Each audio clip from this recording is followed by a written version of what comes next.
I tuned into the Triple J Hottest 100 like versions and called it Believe by DMA's One. Do you believe in life after love?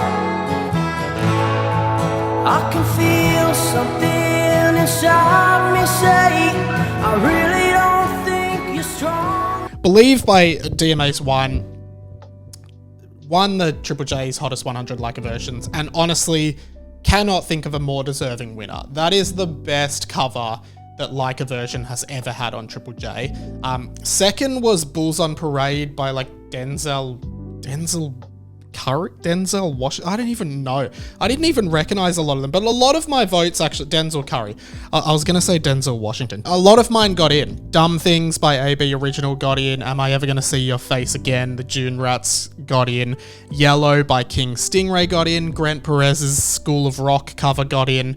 So lots of really cool songs, and it was fun to listen to. I was really glad they did it. The other thing Triple J did that I thought was really clever, because at the moment, Triple J, well, it hasn't been rating like as well as it used to. It's a youth station, and it's not even a commercial station. Like, it's run by the ABC, so it's not like they want people to listen to it, but it's not every time the rating survey comes out and Triple J is sort of less than what it maybe used to be or should be, everyone's like, oh, all the like kind of conservative commentators like, oh, we're wasting our money on this youth broadcast, wasting our money on this Triple J, no one's even listening to it, failing to take into account just radio in general is lower in ratings at the moment. And what I mean is that generally speaking, like, people aren't listening to radio as much as they used to. Everyone's always like, oh, Triple J, no one's listening to Triple J. Triple J sucks. Like, why would anyone listen to it?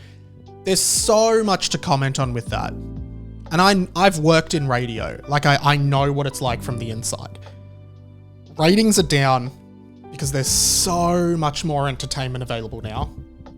If you're going to listen to radio, in your car would probably be the primary place most people would. But now, it's so easy to just open Spotify to listen to a podcast, whatever, right? It is hard to just be a radio show now, particularly like, I mean, I think Talkback still rates pretty well, but yeah, generally speaking, I think it's much harder to have a successful radio show these days, just because people don't listen to radio as much anymore. There's a lot of legacy brands out there, like Kyle and Jackie O still rate really well, just because they're such a strong brand and they've like dominated the Sydney market for years and years and years, right?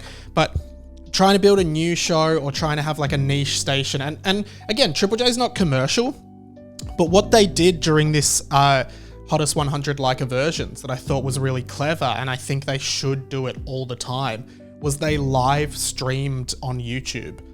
And that's where the audience for Triple J is now. Like, young people now, because it is a youth station, and the other thing I hate about like the media and just the public and Triple J is every time a new group of hosts starts on Triple J, every single person just goes, oh, they suck, fuck them, these guys suck, I hate them, oh no, what happened when Triple J was good, man, Triple J sucks now, these guys suck. Happens every time. It literally happens every time a new group of hosts take over the old hosts on Triple J, which happens a lot because it's a youth station, people get bigger opportunities, they go and do something else. Like, happened with Ben and Liam, it happened with Sally and Erica, it happened with it's happening now with Bryce and Conchetta, right? They're all talented people, but everyone just like reacts so harshly to it.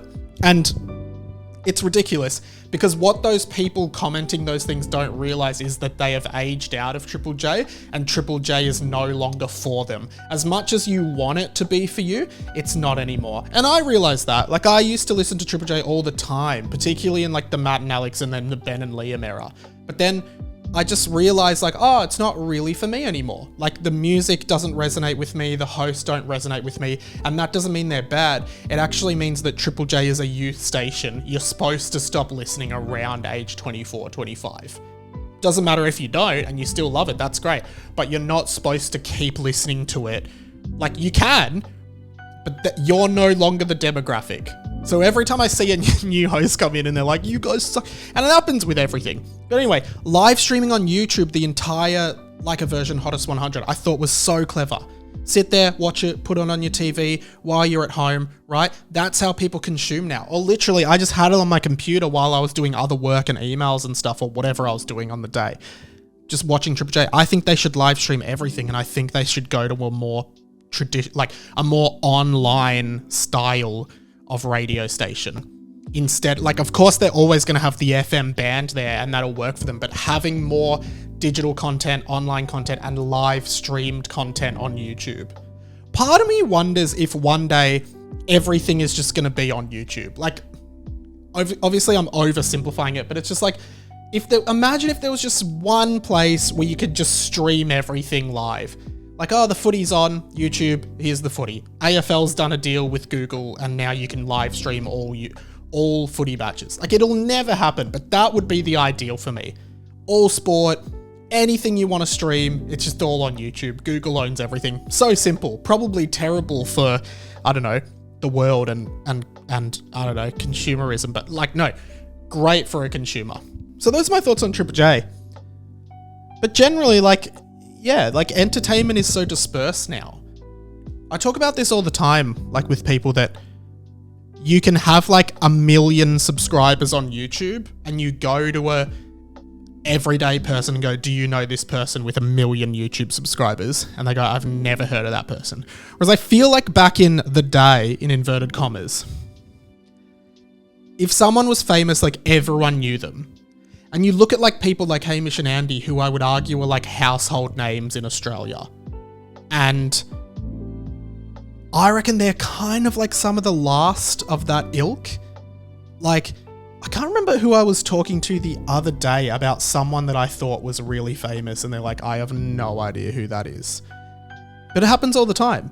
It's like localized celebrity, localized fame, and incredibly niche fame. And that's what the internet has allowed everyone to do. It's very interesting. But yeah, when Triple J's ratings go down, I don't think it has anything to do with like the station being bad. It's almost exclusively to do with just changing listening patterns and content patterns.